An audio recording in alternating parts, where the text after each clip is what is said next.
El mapa mostraba divisiones que no existían, ejércitos destruidos semanas atrás, decenas de miles de soldados muertos o dispersos. Pero en el búnker bajo la Cancillería de Berlín, Adolf Hitler movía unidades fantasma sobre papel, emitiendo órdenes a espectros, comandando victorias de fuerzas inexistentes. Joseph Goebbels lo observaba, y por primera vez en 12 años de lealtad absoluta, el ministro de propaganda comenzó a comprender que las órdenes ya no podían cumplirse. No por cobardía, sino porque los hombres, las armas, los ejércitos mismos habían desaparecido. Era abril de 1945 y la realidad finalmente alcanzaba al Tercer Reich. Desde el fracaso de las Ardenas, el Führer se había retirado en la fantasía. Hablaba de armas maravillosas que cambiarían el rumbo, de ejércitos formándose en el sur, de victoria inevitable si sus generales obedecían con fanatismo. Goebbels siempre había sido el verdadero creyente. Mientras otros líderes nazis cubrían sus apuestas, mantenían contactos extranjeros y acumulaban riqueza para exiliarse, Goebbels quemó todos los puentes. Su propaganda lo había convertido en uno de los hombres más odiados del mundo. No había país neutral que lo aceptara, ningún enemigo que lo perdonara. Su destino estaba ligado al de Hitler absolutamente. Para mediados de abril, la situación en Berlín era matemáticamente imposible. El ejército rojo había rodeado la ciudad con más de 2 millones de hombres. Los defensores alemanes sumaban 45.000 soldados regulares y otros 40.000 del Volkssturm, ancianos y niños con rifles a quienes se ordenó detener la máquina de guerra soviética. La Luftwaffe apenas podía poner aviones en el aire. La Wehrmacht, que había conquistado Europa, estaba reducida a grupos dispersos y divisiones de papel. Pero las órdenes de Hitler no reflejaban esta realidad. Comandaba contraataques de ejércitos imaginarios. Exigía mantener líneas con soldados inexistentes.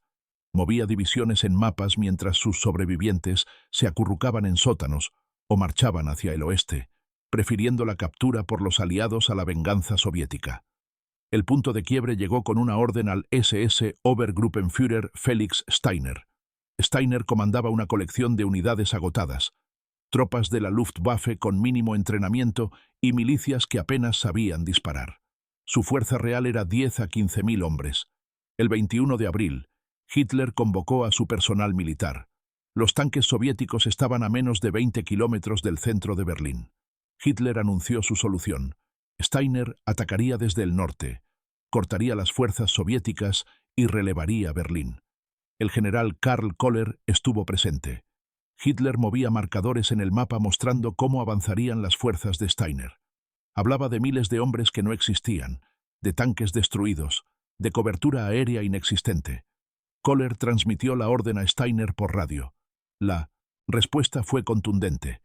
No tenía fuerzas para atacar. Una ofensiva sería suicida. Un contraataque que relevara Berlín era imposible. Hitler repitió la orden. Steiner atacaría. Debía atacar. 22 de abril de 1945, 3:30 de la tarde. La reunión militar diaria. Hitler estaba sobre la mesa de mapas, su mano temblando. Goebbels observaba. Se hizo la pregunta. ¿Había lanzado Steiner su ataque? El general Hans Krebs respondió que no. Por un momento Hitler no dijo nada. Luego preguntó de nuevo. ¿Había atacado Steiner?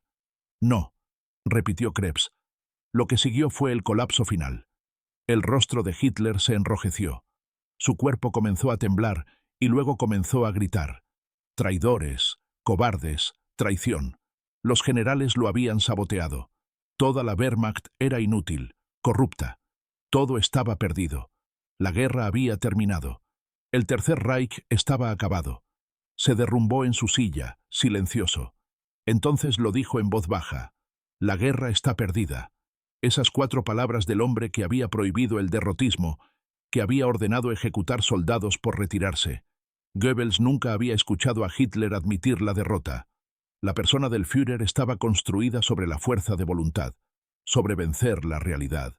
Y ahora, 16 metros bajo tierra, esa persona se hizo añicos. Los demás oficiales intentaron salvar la situación.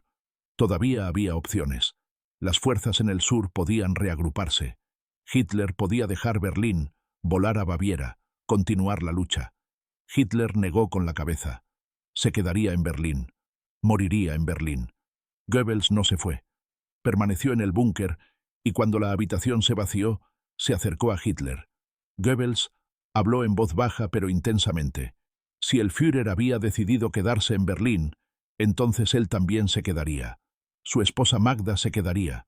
Sus 6 hijos se quedarían. La familia moriría junta en la capital del Reich.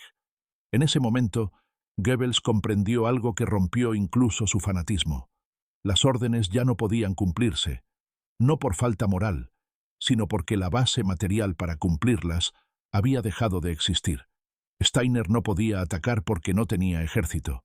La Wehrmacht no podía mantener la línea porque no había línea.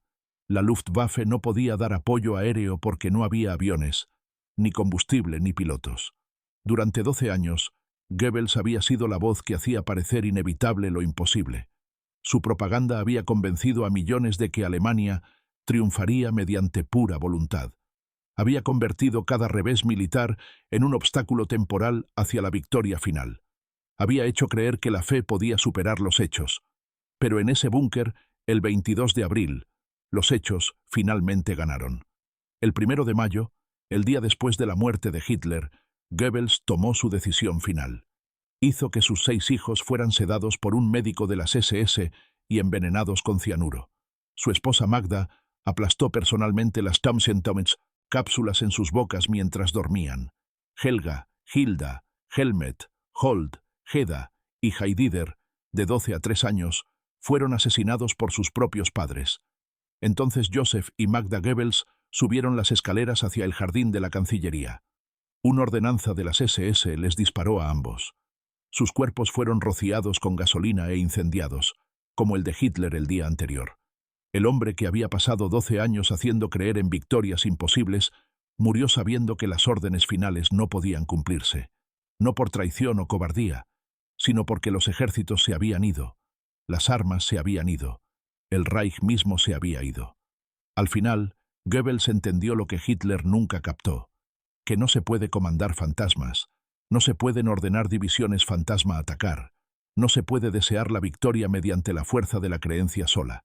Las órdenes no podían cumplirse más porque no quedaba nada con qué cumplirlas.